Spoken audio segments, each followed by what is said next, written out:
Emma Carter had always known that Paradise Gardens was a looming threat to her small dairy farm, but she never imagined the lengths to which they would go to take what was rightfully hers. Nestled in a quiet valley, her farm had been in her family for generations, a testament to hard work and resilience. Yet, in recent years, the gated community on the outskirts of her land had expanded, bringing with it a new kind of neighbor, wealthy, entitled, and determined to reshape the landscape to suit their luxurious tastes. At the forefront of this effort was Karen Winters, the president of the Homeowners Association, a woman known for her ruthless efficiency and unwavering belief that progress meant erasing the past.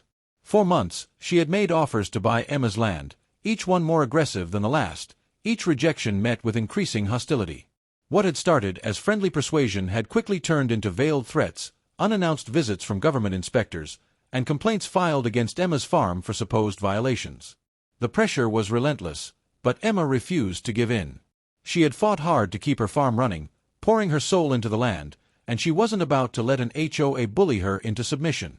Yet, as the days passed, it became clear that Karen and her associates would not take no for an answer, and their tactics were about to take a MUC. The first sign that something was truly wrong came when Bella, Emma's prized dairy cow, began to show signs of illness. At first, it was subtle, lethargy, a loss of appetite, and an unusual restlessness that Emma had never seen before. But within days, the symptoms worsened. Bella refused to eat, her breathing became labored, and she could barely stand. Emma had grown up around animals, and she knew the difference between a common sickness and something far more sinister. She wasted no time calling Dr. Lewis, the local veterinarian, who arrived at the farm with a grim expression after examining Bella. "This isn't a natural illness," he said, his voice laced with concern. "Her symptoms are consistent with poisoning." The word sent a chill through Emma, and for the first time, a deep sense of unease settled in her chest. Who would poison her cow? And more importantly, why? The answer seemed to present itself almost immediately. There was only one group of people who wanted her farm gone badly enough to stoop to such cruelty. As Bella's condition worsened, Emma found herself staring across the fence line at the pristine, perfectly manicured lawns of Paradise Gardens, the neatly trimmed hedges hiding the rot that festered. Emma had known the HOA's tactics were underhanded, but she had never imagined they would resort to harming an innocent animal to get what they wanted. As she sat by Bella's side, gently stroking the cow's head, she felt a deep anger simmering within her. This was no longer just about her farm, it was about justice. The HOA had pushed too far. When she confronted Karen Winters at the next town meeting, the woman merely smirked, her expression one of feigned innocence. "I have no idea what you're talking about, dear," she said smoothly, though her eyes gleamed with something dangerous. "Perhaps you should be more careful with how you run your farm. Accidents happen all the time." Emma clenched her fists, knowing full well that this was no accident. Over the next few days, she began to notice more strange occurrences: locks on her barn doors mysteriously broken, a sudden surge of anonymous complaints filed against her farm, and even an inspector arriving unannounced, citing environmental concerns that seemed suspiciously well-timed. But the worst was yet to come. When the test results on Bella came back, the vet confirmed what Emma had feared all along. The cow had been poisoned with industrial chemicals, substances not found anywhere on her property. The implications were clear: this was a deliberate attack, and whoever was behind it wasn't going to stop until her farm was nothing more. As Emma struggled to comprehend the depths of the HOA's corruption, another devastating blow struck: her farm's water supply was contaminated. The same stream that had provided fresh water to her animals for generations now carried traces of dangerous chemicals, and Bella wasn't the only cow affected. Several other animals began showing signs of sickness, and Emma had no choice but to halt all milk production. The financial strain was immediate, but worse than that was the realization that her entire livelihood was under siege. The contamination wasn't just an unfortunate accident, it was a deliberate act meant to cripple her farm beyond recovery. Emma knew she couldn't fight this battle alone. She reached out to local environmental agencies, pleading for an investigation, but red tape and bureaucratic delays slowed the process to a crawl. Just when it seemed like she was running out of options, an unexpected ally emerged: the FBI. What had started as an isolated act of sabotage was soon revealed to be part of a much larger conspiracy. The HOA wasn't just interested in expanding their community. They were covering up a network of financial crimes, environmental violations, and, as Emma would soon learn, even murder. The poisoning of Bella was just the tip of the iceberg, and Emma found herself in the center of a battle far bigger than she had ever imagined. The turning point came when the FBI uncovered damning evidence linking the HOA to years of criminal activity. Karen Winters wasn't just a power-hungry HOA president. She was part of a deeply corrupt scheme involving money laundering, fraud, and environmental destruction. But what shocked Emma the most was the revelation that the poisoning of her farm wasn't an isolated event. It was part of a broader pattern of intimidation and silencing. Thomas Reynolds, a former associate of Karen's, had attempted to come forward with information about the HOA's illegal dealings. Before he could testify, he was found dead under suspicious circumstances, his death ruled as an accident despite evidence suggesting otherwise. With the FBI now fully involved, arrests were made swiftly. Karen Winters, her husband, and her son were all taken into custody, facing charges ranging from environmental crimes to conspiracy to commit murder. As the news broke, the once feared HOA began to crumble, its influence shattered by the weight of its own corruption. Emma, though still reeling from everything that had transpired, felt a sense of vindication. Her farm had survived, and with the community rallying around her, she knew she wouldn't be fighting alone anymore. What had started as a battle for her land had turned into something much greater, a stand against greed, corruption, and those who believed they could destroy lives without consequence. As the truth about the HOA's corruption spread, the town's reaction was swift and fierce. What had once been whispered suspicions turned into open outrage. Local farmers, small business owners, and even residents of Paradise Gardens who had been unaware of the criminal activities behind their neighborhood's expansion came together in support of Emma. Protests erupted outside the HOA offices, demanding justice for Emma, her poisoned cows, and the environmental devastation the HOA had caused. More neighbors, some of whom had initially dismissed Emma's plight, now saw the bigger picture. This wasn't just about one farm, it was about corporate greed trampling over small-town livelihoods. Farmers who had once competed with Emma now stood shoulder to shoulder with her, offering assistance to keep her remaining cattle fed and safe while the investigation unfolded. Even those who had sold their land to the HOA years ago came forward, admitting they had felt coerced, threatened, or manipulated into doing so. What was once a lonely fight had transformed into a movement. Emma no longer felt like she was standing alone against an insurmountable force. Her community was with her, and together, they would ensure that those responsible paid for their crimes. Just as Emma began to feel the tide turning in her favor, disaster struck again, this time targeting her directly. One evening, as she locked up the barn for the night, she felt a sharp pain in her chest, followed by an overwhelming sense of dizziness. She barely made it to her front porch before collapsing, gasping for breath. When she woke up in the hospital, the doctor's diagnosis confirmed her worst fear: she had been poisoned. Someone had tampered with her drinking water, lacing it with the same industrial chemicals that had nearly killed Bella. The revelation sent chills down her spine. This wasn't just an attack on her farm anymore, it was an attempt to eliminate her entirely. The FBI, already deep into their investigation, tightened security around her property and placed her under protection. The poisoning attempt had escalated the case from environmental crimes to attempted murder, and the suspects narrowed quickly. The HOA was unraveling, its members turning on each other under the weight of the investigation. Karen Winters, still maintaining her innocence despite the overwhelming evidence against her, refused to admit any involvement, but her carefully constructed facade was beginning to crack. Emma, weak from the poisoning but more determined than ever, vowed that she would see this fight through to the final blow to the HOA's reign of terror came when the FBI uncovered irrefutable evidence linking Karen Winters directly to the poisoning of both Bella and Emma. Phone records, financial transactions, and testimonies from lower-level HOA members painted a clear picture of her involvement. Karen had ordered the poisoning as a desperate last resort, fearing that Emma's refusal to sell would jeopardize their entire operation. With her husband and son already implicated in financial crimes and environmental violations, Karen had nothing left to lose. But what she hadn't anticipated was that one of her own would turn against her. Thomas Reynolds, who had once been a trusted associate, had secretly documented everything before his untimely death. His records, now in the hands of the FBI, exposed not only the poisoning plot but also years of fraudulent dealings, money laundering, and the HOA's history of coercing landowners into selling their properties under duress. As Karen was led away in handcuffs, the town watched in silence.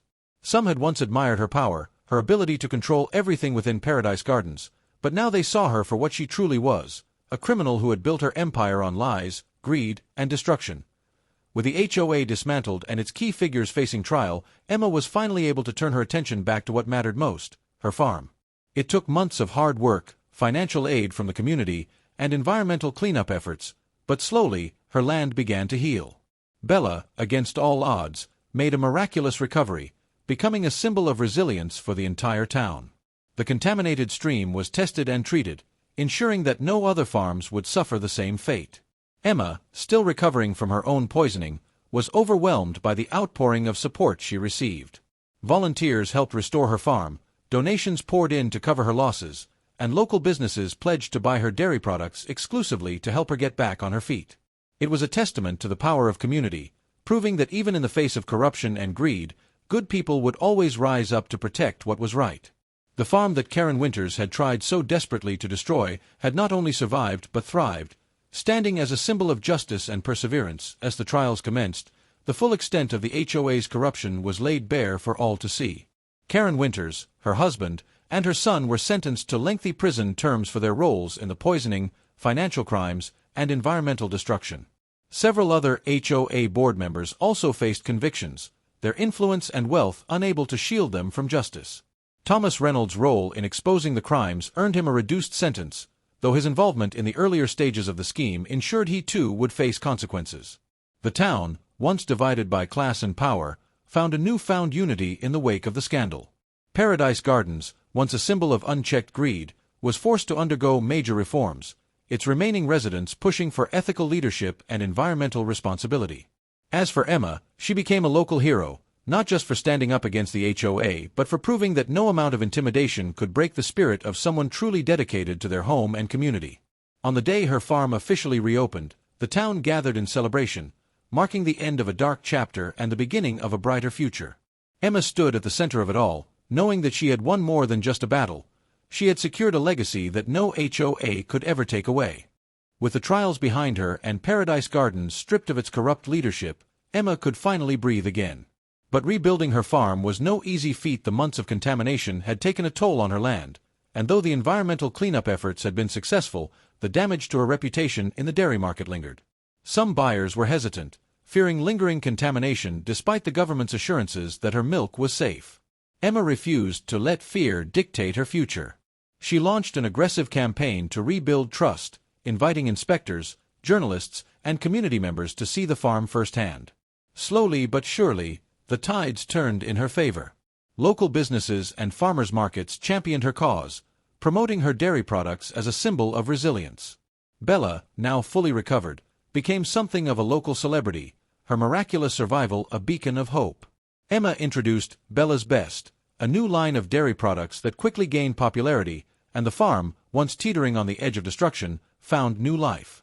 As she stood outside her freshly painted barn, watching her cows graze under the warm morning sun, Emma knew she had made it through the worst.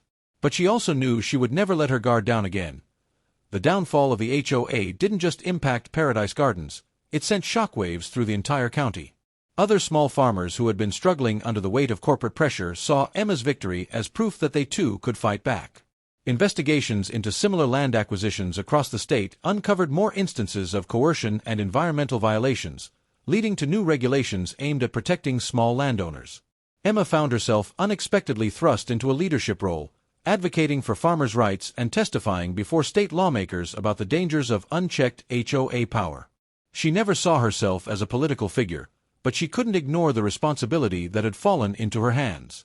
Though she had won her personal battle, she knew others were still fighting theirs. She worked closely with other farmers, sharing her experience and offering legal resources to those facing similar threats. The same community that had rallied around her now turned to her for guidance, and Emma embraced the role wholeheartedly. She wasn't just saving her own farm, she was helping to protect the future of farming itself. With Karen Winters and her co-conspirators in prison, Paradise Gardens faced a difficult transition. The luxury expansion project was permanently halted, leaving behind half-constructed condos and an abandoned golf course. The new HOA leadership, made up of residents who had once turned a blind eye to Karen's actions, now sought to repair the damage done. They reached out to Emma, hoping to mend the broken relationship between the farm and the community. At first, Emma wanted nothing to do with them.